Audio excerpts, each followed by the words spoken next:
The last time I rode in my father's 1966 Mustang convertible, the autumn wind whipped my hair into knots as we cruised down back roads, discussing my upcoming finals. Now, 6 months after his death, I'm staring at a photo of that same car listed for auction online, complete with the small dent above the wheel well that we never got around to fixing. My name is Palmer, and I'm watching my inheritance disappear one classic car at a time. Are you sure it's the same car? Callie leans over my shoulder, squinting at my laptop screen. We're huddled in my tiny college apartment, surrounded by textbooks and empty coffee cups. Look at the paint job. I zoom in on the metallic blue finish. Dad and I spent 3 weekends getting that exact shade right. And see that scratch near the door handle? That happened when Jacob tried to borrow it last summer. Your stepbrother's still a piece of work, huh? I minimize the browser window, my hands shaking. Simone promised she'd handle the estate while I finished my degree. She looked me in the eye and said, "Focus on school, Palmer. Your father would want that." And you believed her? Callie's voice carries no judgment, just concern. I was grieving. Dad's heart attack came out of nowhere, and I had midterms, and... I trail off, remembering how Simone had swept in, all efficiency and fake sympathy, handling the funeral arrangements while I sat numb in my childhood bedroom. My phone buzzes. It's a text from Leonardo, Dad's old friend from the classic car circuit. Check your email. More listings found. This isn't right. I open my inbox with trembling fingers. Leonardo's attached screenshots of 5 more auctions, each featuring one of Dad's beloved cars, the '57 Chevy, the Cobra, the GT40 replica he spent years building, all listed under different seller names, all scheduled for auction within the next week. How is this possible? Callie asks, reading over my shoulder. Didn't your dad leave everything to you? He did. I have the will somewhere. I dive for my filing cabinet, pulling out the folder of death-related paperwork I haven't been able to look at since the funeral. Here. See? The car collection was specifically left to me. Then, how is Simone selling them? I spread the papers across my desk, legal documents mixing with final exam study guides. Something catches my eye, a transfer of title form I don't remember signing. This is forged, I whisper, examining the signature. This isn't my handwriting. My phone rings. It's Russell, Dad's attorney. Palmer, we need to talk. I just received some concerning documentation about your father's estate. Let me guess. Vehicle transfers? Yes. Supposedly signed by you, but the timestamps are questionable. Are you aware of any sales? I grip the phone tighter. No, but I'm looking at auction listings right now. Simone's selling everything. That's highly illegal. If you didn't authorize these transfers. I didn't authorize anything. My voice comes out steady, calmer than I feel. She forged my signature. She's selling my inheritance right out from under me. There's a pause on the line. Palmer, this is serious. We're talking fraud, multiple counts, but we need proof. I'll find it. I'm already opening my laptop again, screenshots filling my screen.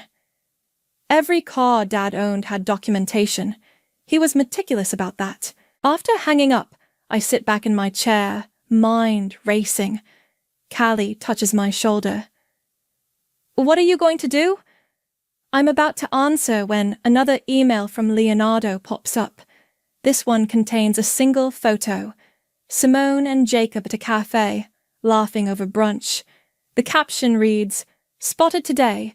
Overheard them discussing their upcoming European vacation, using the car money, I assume." Something cold settles in my chest. I think of all those Sundays in the Mustang with Dad, him teaching me about engines and integrity in equal measure. I think of Simone's saccharine smile at the funeral, her hand on my arm as she said, "Let me handle everything, dear.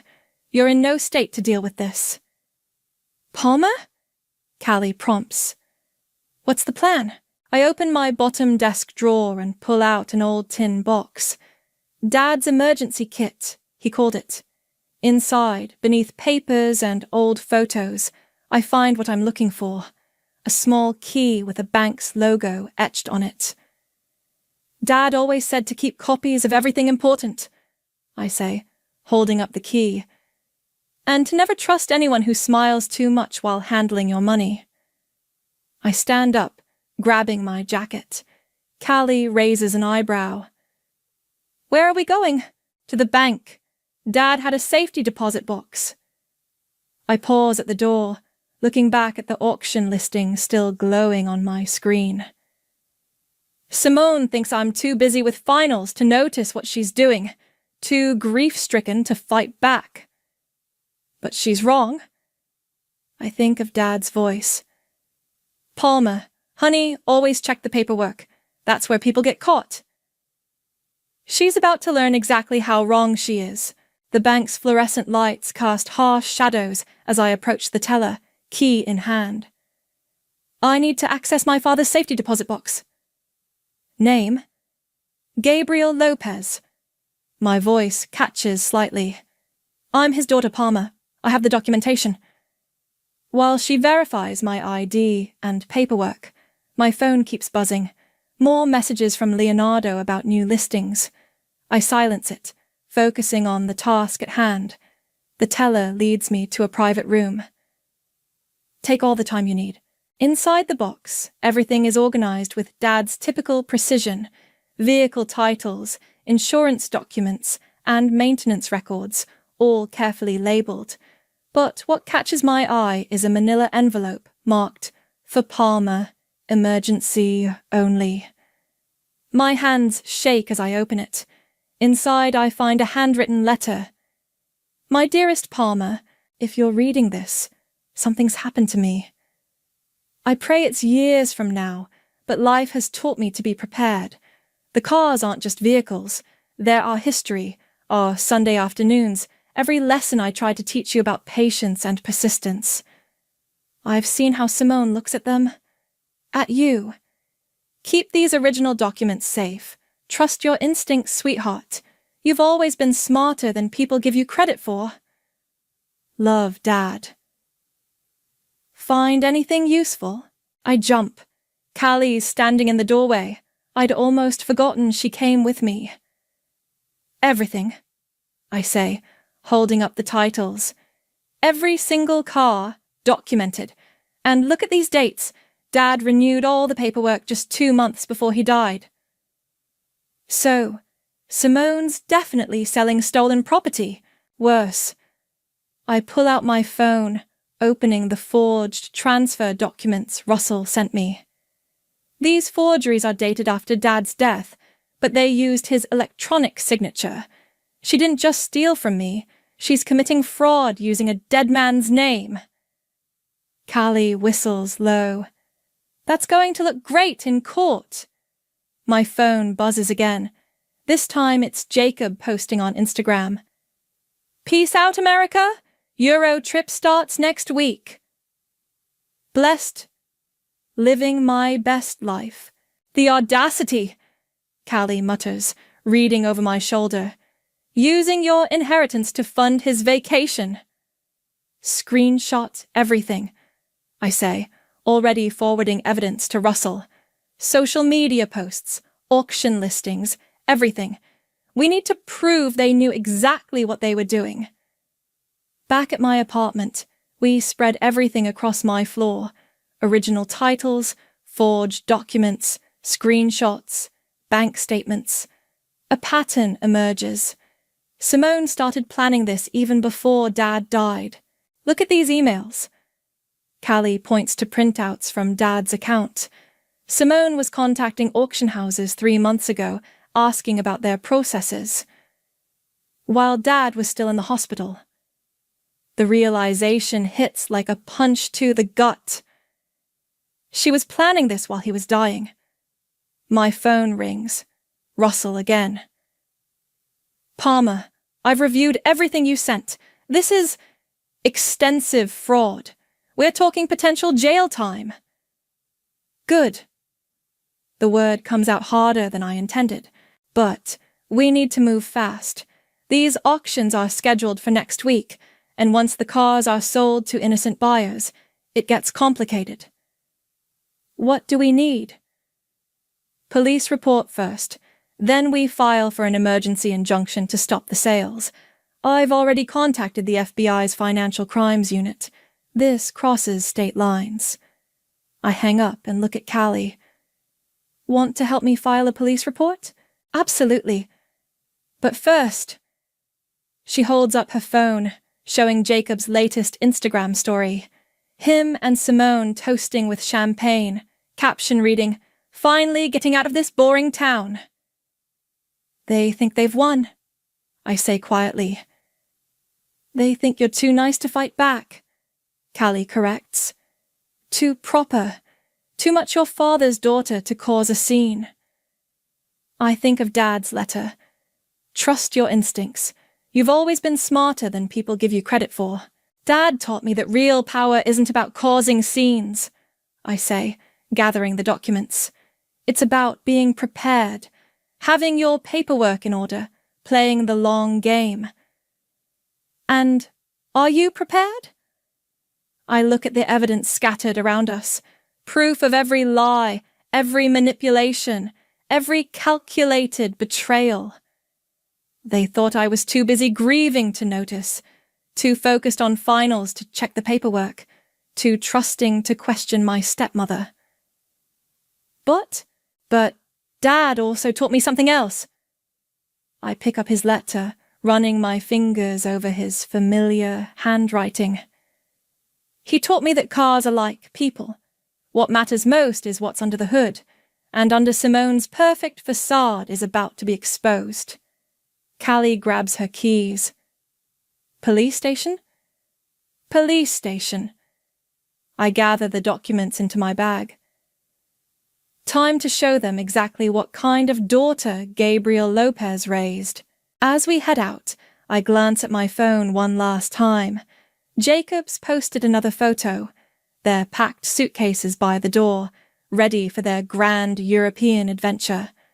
I screenshot it, adding it to my evidence folder. They have no idea their vacation plans are about to take a very different turn. Miss Lopez. The detective slides the paperwork across his desk. We've reviewed your evidence.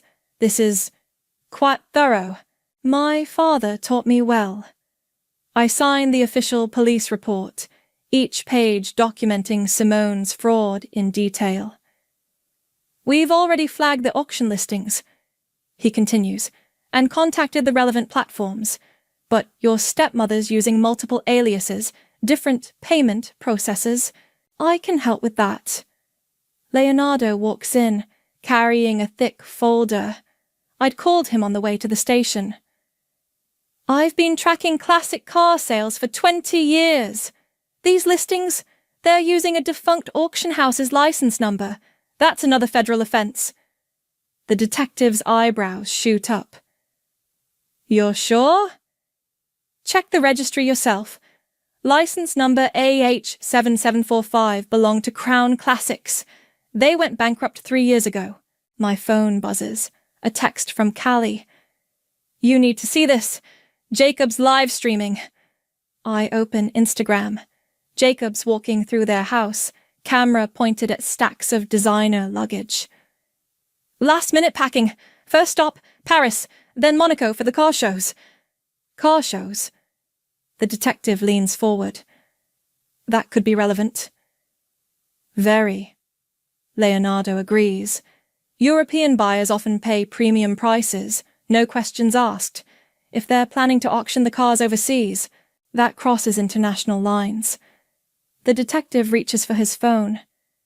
Excuse me while I make a call. While he steps out, I scroll through my emails. Russell's sent updates on the emergency injunction. We have a hearing scheduled for tomorrow morning. Palmer. Leonardo's voice is gentle. Your father would be proud. He always said you were the sharp one, not sharp enough to see this coming. I close my eyes, remembering Dad's last weeks in the hospital. Simone was so convincing, playing the grieving wife while she planned all this. Don't blame yourself. Con artists are good at what they do. He pauses. Speaking of which, he pulls up another auction listing on his phone. The Mustang, Dad's pride and joy, with a starting bid of $500,000. That's impossible, I whisper. The car's valuable, but not that much. Unless... Leonardo zooms in on the description. Look at the provenance claims. My blood runs cold. Simone's listed it as an ultra-rare factory prototype, complete with fabricated documentation. She's not just selling stolen cars, I realize. She's committing fraud on the buyers, too. The detective returns, looking grim. We've got a problem. Your stepbrother just posted that they're leaving for the airport in an hour. My heart races. Can't you stop them? We need a judge to sign off first. The paperwork's being processed, but bureaucracy takes time. Time we don't have. I pull out my phone, dialing Russell. Already on it. He answers before I can speak. I'm at the courthouse now. Judge Martinez is reviewing the emergency order. They're leaving in an hour. Text me their flight details. I'll make sure it reaches the right people. I hang up and turn to Leonardo. Can you send everything you have about the fake auction license to Russell? Every detail helps. He's already typing. Done. And Palmer, I found something else. He shows me his tablet. Simone's been using your father's digital signature software, but look at the timestamps. They're all from after his death. Exactly. The software logs every use. That's digital evidence of fraud, time-stamped and traceable. My phone chimes with a new Instagram alert. Jacob again, this time a selfie in the car. Airport bound. Peace out, losers. The detective's phone rings. He listens briefly, then looks at me. Judge signed the order. Units are on their way to intercept them. Will they make it in time? He checks his watch. It'll be close, but they also can't leave the country now. Their passports have been flagged. I stare at Jacob's smug face on my phone screen, thinking of all the times he bragged about getting away with things. All the times Simone smiled sweetly while undermining me. Palmer. Leonardo touches my shoulder. What are you thinking? I show him Jacob's latest post, a photo of their printed boarding passes, first class to Paris. I'm thinking they're about to learn that Karma doesn't need a passport. The detective's radio crackles. Units in position at airport terminals 1 and 2. Suspect's vehicle spotted entering parking structure. Want to watch? He asks, pulling up the security feed on his computer. I lean forward, seeing Simone's black Mercedes pull into a parking spot. They look so casual, so confident as they unload their luggage. They really thought they'd get away with it, I murmur. Most people like that do, Leonardo says. They never expect consequences. On screen, police cars silently surround the parking structure. Simone and Jacob are still laughing, wheeling their expensive suitcases toward the terminal. They don't see the officers approaching until it's too late. Sometimes, I say, watching their faces change from confusion to panic. Consequences are exactly what people need. This is ridiculous. Simone's voice echoes through the police station. I'm the widow. Those cars belong to my husband. I watch through the two-way mirror as she sits in the interrogation room, her designer outfit wrinkled, makeup smeared from crying. Jacob's in another room down the hall, reportedly having a full meltdown. "Your husband left specific instructions in his will," the detective says calmly, sliding documents across the table. "The entire car collection was bequeathed to his daughter, Palmer," Simone scoffs. "She doesn't even care about cars. She's too busy with her little college classes to appreciate them." Russell, standing beside me, shakes his head. "She's digging herself deeper." "Show her the forgeries," I whisper, though I know they can't hear me. As if reading my mind, the detective pulls out the fraudulent transfer documents. "Can you explain these?" Simone's face changes, just for a second, but it's enough. "Palmer signed those. She wanted to focus on school. Interesting." The detective places another paper down. "Because we have proof these were created using your late husband's digital signature software, after his death." "That's—" Simone's perfectly manicured nails drum the table. "There must be some mistake." "No mistake. The software logs every use, time, date, IP address." He leans forward. "Would you like to revise your statement?" Before she can answer, an officer enters with a laptop. "Sir, you need to see this." They pull up a web page. More auction listings. But these aren't Dad's cars. "What are we looking at?" I ask Russell. "Your stepmother's been busy," he replies. "These are other estates she's handled, other grieving families." My stomach turns. "You mean, this wasn't her first time?" The detective rejoins us, looking grim. "We've found at least 3 other cases where she married wealthy men, waited for them to pass, then liquidated assets against the heir's wishes, using the same forged document technique," Russell adds. "But she got sloppy this time, got too confident." My phone buzzes. A text from Callie. "Turn on the news. Now." I pull up the local station's website on my phone. The headline makes my breath catch. "Widow arrested in multi-state classic car fraud scheme." "The story's breaking," Russell observes, "and with it being classic cars." "The community talks," I finish. Dad always said the vintage car world was smaller than people thought. As if proving the point, my phone explodes with notifications. Leonardo's sent screenshots from collector forums, where people are connecting dots, sharing stories about suspicious sales and missing vehicles.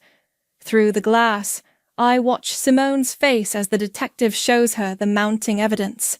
Her mask of indignation cracks, revealing something uglier underneath. "I want my lawyer," she finally says. "Of course." The detective stands. "But you should know. We've frozen all your accounts. And those plane tickets you bought, non-refundable, I'm afraid." In the hallway, I hear Jacob's voice rising. "This is all Palmer's fault. That little princess, always Daddy's favorite." "Charming as ever," Callie says, appearing beside me. "You okay?" I nod, watching Simone's careful facade crumble as reality sets in. I just keep thinking about Dad, how he trusted her, while we're on that subject. Russell pulls out his tablet. "I found something in your father's email archives. Seems he was starting to suspect something before he died." He shows me an email draft, never sent, addressed to his attorney. "Need to discuss changes to will. Concerns about Simone's recent behavior. Meeting Tuesday." "He died on Monday," I whisper.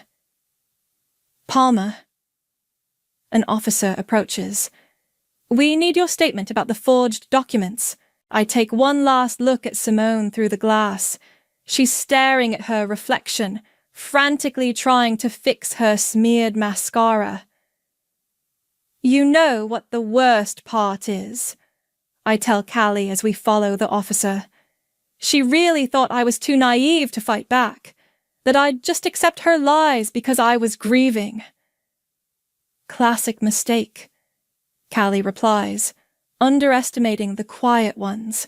In the statement room, I detail everything, every manipulation, every lie, every moment I watched them plot to steal my inheritance while pretending to comfort me. One more thing, the officer says when we finish. We found this in their luggage. She hands me a familiar key ring. The Mustang's keys. They were planning to ship it overseas tonight. I close my fingers around the keys, feeling the worn metal Dad's hands had touched so many times. You know, Callie says as we leave the station, your dad always said cars were like justice. How so? Sometimes they run quiet, but when they finally rev up, she grins. Everyone hears them coming. I look back at the station, where Simone and Jacob are learning exactly how loud justice can be. Dad would have appreciated that metaphor, I say, and the Mustang's keys feel just right in my hand. The courthouse buzzes with tension as Simone and Jacob are led in for their bail hearing. Their designer clothes have been replaced with orange jumpsuits, and Simone's perfectly styled hair now hangs limp around her face. All rise, the bailiff calls. I sit between Russell and Callie in the gallery, watching as their high-priced lawyer approaches the bench. He's all expensive suit and rehearsed confidence. Your Honor, my clients are upstanding members of the community, he begins. Mrs. Lopez is a grieving widow who committed fraud across multiple states. The prosecutor interrupts, holding up a thick file. We've identified 3 previous cases where she married wealthy men, waited for their death, and then systematically defrauded the rightful heirs. The judge peers over his glasses. And the son? Jacob McGee was a knowing participant, Your Honor. Social media posts show him bragging about selling the vehicles and planning to flee the country with the proceeds. Jacob slumps in his chair. His lawyer quickly adds, my client was merely following his mother's guidance. His mother's guidance? The prosecutor pulls out printed screenshots. These posts show him actively participating in the scheme. Quote, finally getting what I deserve. Bye-bye Daddy's precious cars. I feel Callie squeeze my hand as the prosecutor continues. Furthermore, we've discovered offshore accounts in both defendants' names, created 3 months before Mr. Lopez's death. The judge's expression darkens. 3 months before. While he was in the hospital, Your Honor. Simone turns to glare at me, her eyes burning with hatred. I meet her gaze steadily, remembering all the times she'd smiled while plotting behind my back. Your Honor, her lawyer tries again. My client is willing to surrender her passport. The passports have already been surrendered, the prosecutor says, after they were caught attempting to flee the country. The judge shuffles through papers. I'm looking at evidence of multiple fraudulent documents, identity theft, crossing state lines with stolen property, and attempted international transport of illegally obtained goods. He looks up. Bail is denied for both defendants. Simone's composure finally breaks. This is absurd. Palmer, tell them I was handling everything for you. Like you handled things for the other families? I respond, my voice carrying in the quiet courtroom. The other inheritances you stole? The bailiff steps between us as Simone tries to stand. You ungrateful little— Remove the defendants, the judge orders. As they're led away, Leonardo slips into the seat behind me. You need to see this. he whispers, passing me his phone. It's a message board for classic car collectors. Dozens of comments from people sharing similar stories about Simone. Suspicious sales, missing paperwork, grieving families. The DA wants to talk to everyone, Leonardo says. They're building a much bigger case. Outside the courthouse, reporters cluster with cameras. Russell guides me through them, deflecting questions, but I catch fragments. Largest classic car fraud scheme in state history. Multiple victims across 3 states. Estimated value over $12 million. Back in my apartment, Callie orders pizza while I sort through more evidence with Russell. My phone keeps buzzing with messages from car collectors offering support, sharing information. Look at this, Russell says, pointing to his laptop. Simone's previous marriages, all wealthy men with valuable collections, not just cars, art, antiques, rare books. All dead within 2 years of marriage, I add, reading over his shoulder, all with children who supposedly signed away their inheritance. My phone rings, an unknown number. When I answer, a woman's voice says, "Is this Palmer? I'm Rachel. Simone was my stepmother too, 5 years ago." I put the phone on speaker. What happened? My father's art collection. She sold everything while I was away at college. By the time I realized what was happening, Rachel's voice catches. The detective said you kept documentation. My father taught me to always keep records.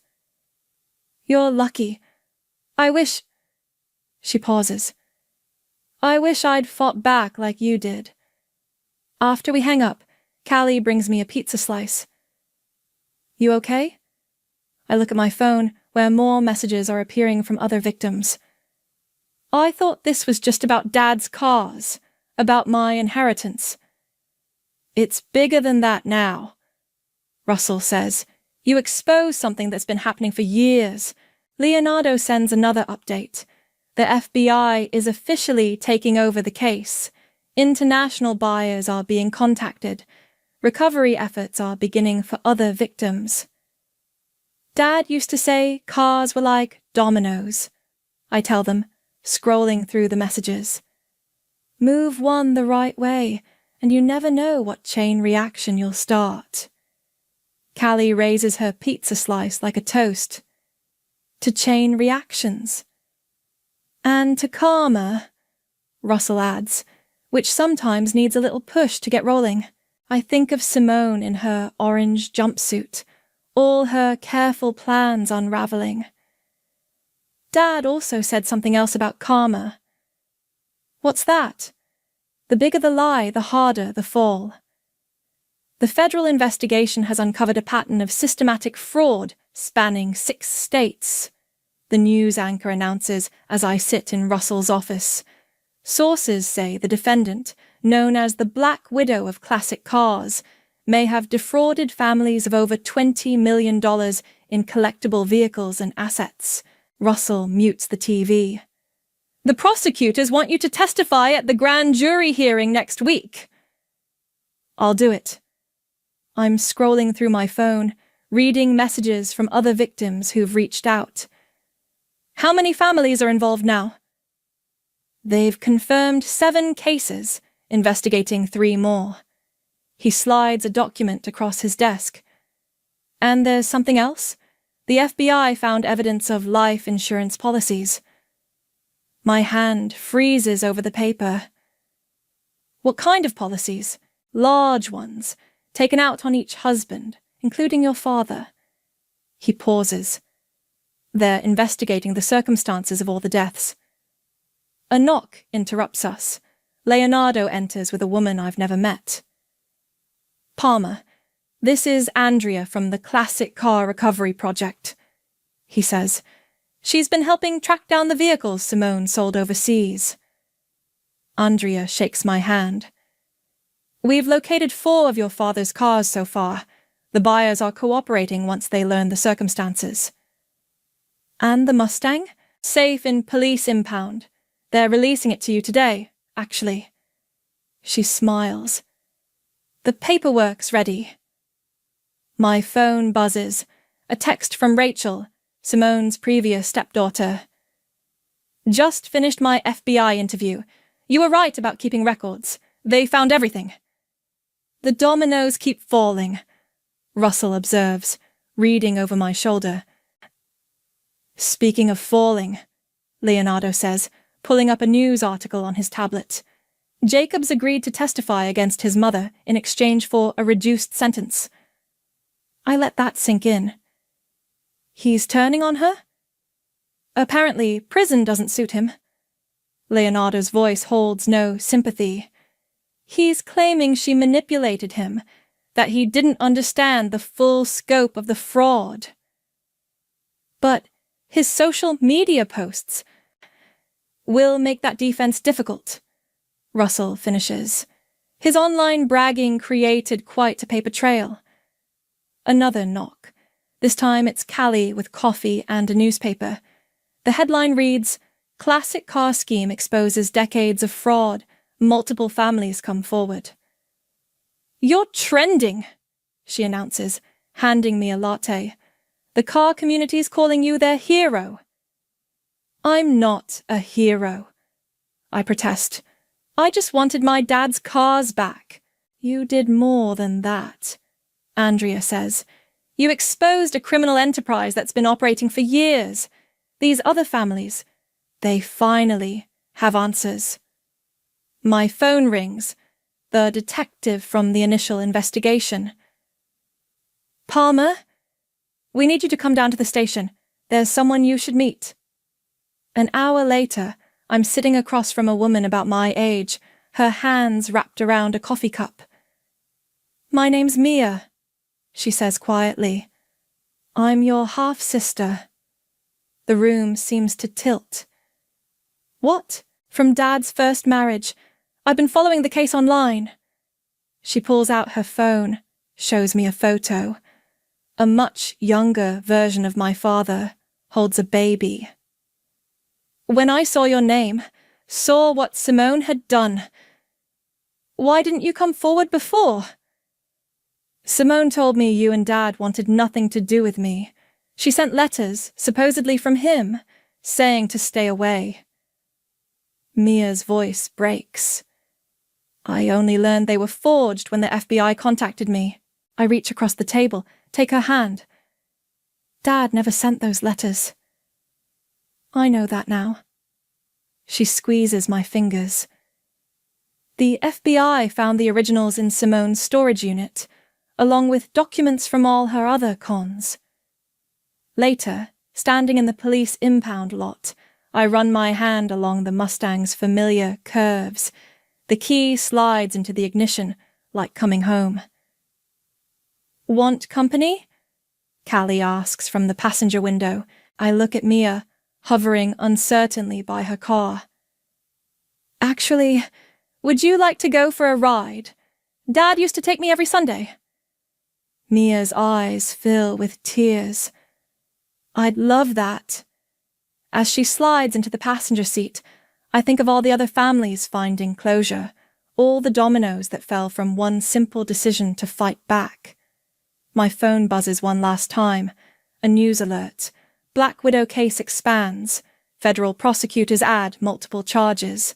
You know, Mia says as we cruise down familiar streets. Dad always told me that family was like a classic car. How so? Sometimes it needs restoration, but with the right care, it can always run again.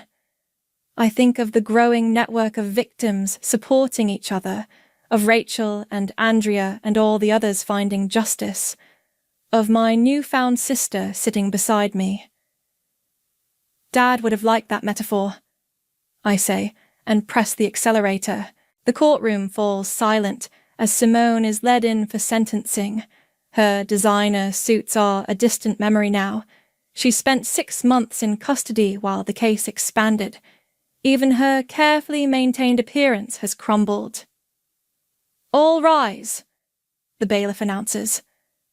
I sit between Mia and Rachel, with other victims' families filling the rows behind us. Over the past months, we've formed an unexpected support network, sharing stories, helping investigators piece together Simone's decades of deception. Before I deliver the sentence, the judge begins, would any victims like to make a statement? Rachel squeezes my hand before standing. Your Honor, 5 years ago, Simone married my father. Within 18 months he was dead, and our family's legacy was sold off piece by piece. One by one, others stand to speak. Each story follows a similar pattern: marriage, manipulation, mysterious death, missing inheritances. Simone stares straight ahead, her jaw clenched. Finally, it's my turn. My father loved his cars. I begin, my voice steady. But more than that, he loved teaching me about integrity, about doing things right. When he married Simone, he thought he'd found someone who shared those values. Simone's lawyer shifts uncomfortably as I continue. Instead, she planned his estate theft while he was dying in the hospital. She forged documents in his name after his death. She tried to steal not just his cars, but the lessons he taught me about standing up for what's right. The judge nods. And your brother Jacob's testimony? Half-brother, I correct. And his testimony confirmed what we already knew. This wasn't just opportunistic theft. It was a calculated, long-running criminal enterprise. After I sit down, the prosecutor stands. Your Honor, the government has documented 7 marriages, 6 suspicious deaths, and over $20 million in stolen assets. Ms. McGee's actions devastated families across multiple states, using a combination of emotional manipulation and sophisticated fraud. And the defendant's response? The judge asks. Simone's lawyer rises. Your Honor, my client recognizes the severity of her actions. She's willing to assist in recovering additional assets. Only after her son turned state's evidence, the prosecutor interrupts. Only after the FBI uncovered the life insurance policies, the forged documents, the offshore accounts, the judge reviews his papers. I've considered all testimony and evidence in this case, the systematic nature of these crimes, the emotional manipulation of grieving families, and the defendant's complete lack of remorse leave me no choice. He looks directly at Simone. I sentence you to 25 years in federal prison. Additionally, you are ordered to pay restitution to all identified victims. Simone finally breaks. This is ridiculous. Palmer, you ungrateful little— Remove the defendant! The judge orders as Simone starts shouting. Outside the courthouse, reporters gather around the victims' families. Rachel handles most of the questions while I hang back with Mia. Hard to believe it's really over, she says. Not quite. I show her my phone, a message from Leonardo. They've located 2 more cars in Dubai, and the FBI is still tracking down assets. Callie appears with coffee. Speaking of assets, have you decided what to do with the collection? Actually, yes. I pull up a website on my phone. Dad always said cars were meant to be appreciated, not hidden away. The site shows plans for a new classic car museum and educational center, funded by the recovered assets and restitution payments. The homepage features Dad's Mustang. The Gabriel Lopez Legacy Project, Mia reads, teaching automotive history and fraud prevention, and offering scholarships to victims of estate fraud, I add. Rachel's helping set up the foundation. Dad would have loved this, Mia says softly. My phone buzzes, a text from the detective. Jacob's sentencing tomorrow. Prosecutor recommends 5 years based on cooperation. Justice comes in all forms, Callie observes. Later that evening, I drive the Mustang to Dad's favorite lookout point. Mia rides shotgun, while Rachel and Callie follow in another car. The sunset paints the sky the same color as the Mustang's restored paint job. You know what Dad used to say about sunsets? I ask Mia. How? What's that? They're like karma. They take their time, but they always show up eventually. Rachel joins us, leaning against the car. Speaking of karma, did you see Simone's face when they read all those victim statements? I saw something better, Callie says, pulling out her phone. The FBI found her secret storage unit. Want to guess what was inside? She shows us the photos. Detailed notebooks documenting every con, every manipulation, every stolen inheritance.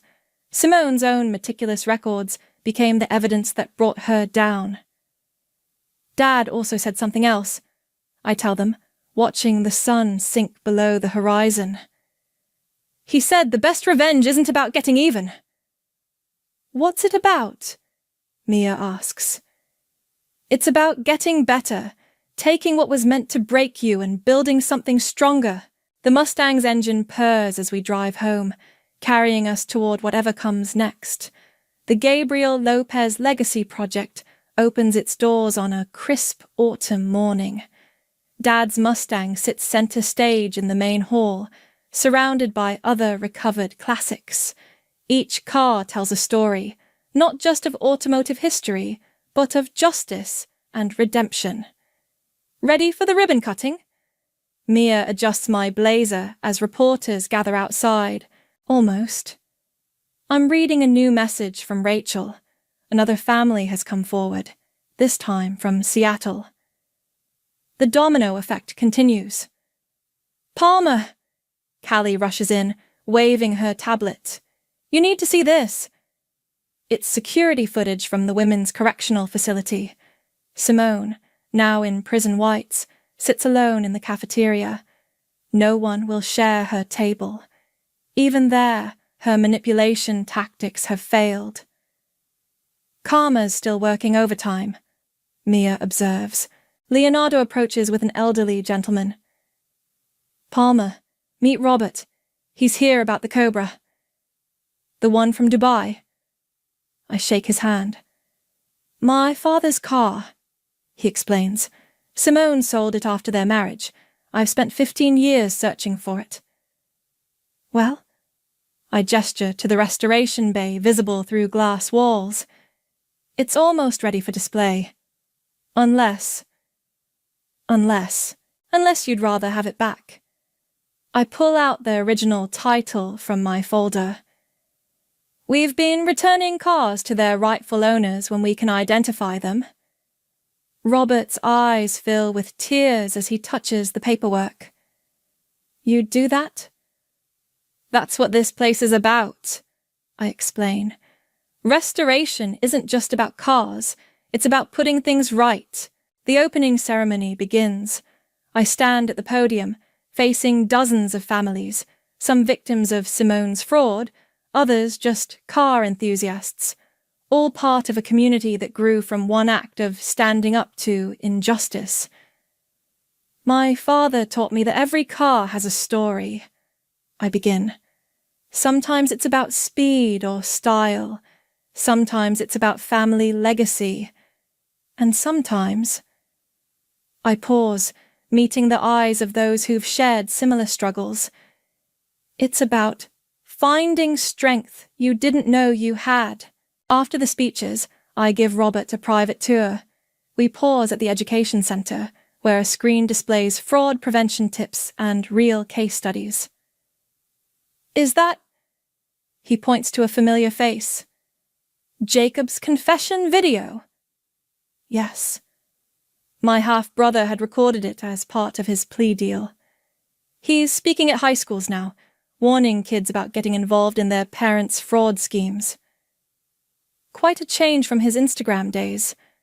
Callie comments. My phone buzzes. The detective again. They've identified another of Simone's previous marriages, this one under a different name. The investigation never really ends. It just reveals new layers. Palmer? A young woman approaches hesitantly. I read about your story online. My stepmother, she's starting to sell my dad's antique collection. Come to my office, I tell her, recognizing the fear in her eyes. Bring whatever documentation you have.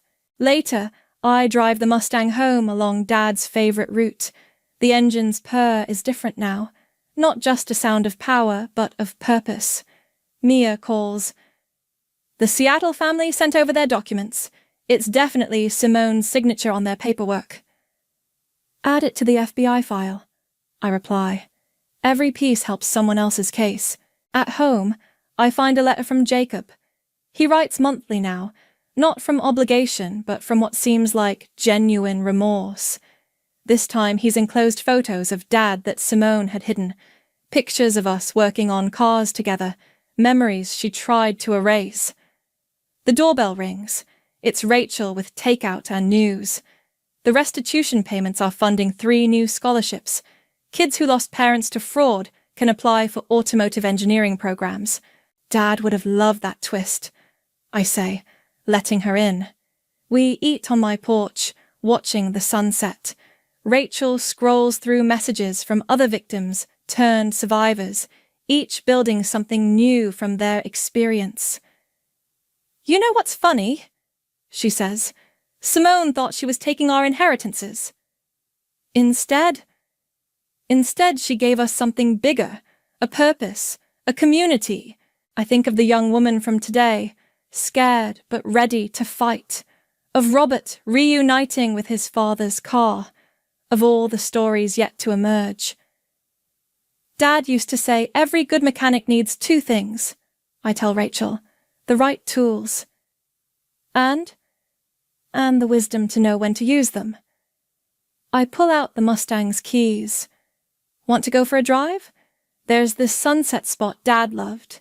As we cruise down familiar roads, I realize Dad was right about one more thing. Sometimes the best revenge isn't about getting even or getting better. Sometimes it's about helping others find their way back home. The Mustang roars into the sunset, carrying not just memories now, but possibilities. And somewhere I know Dad is smiling,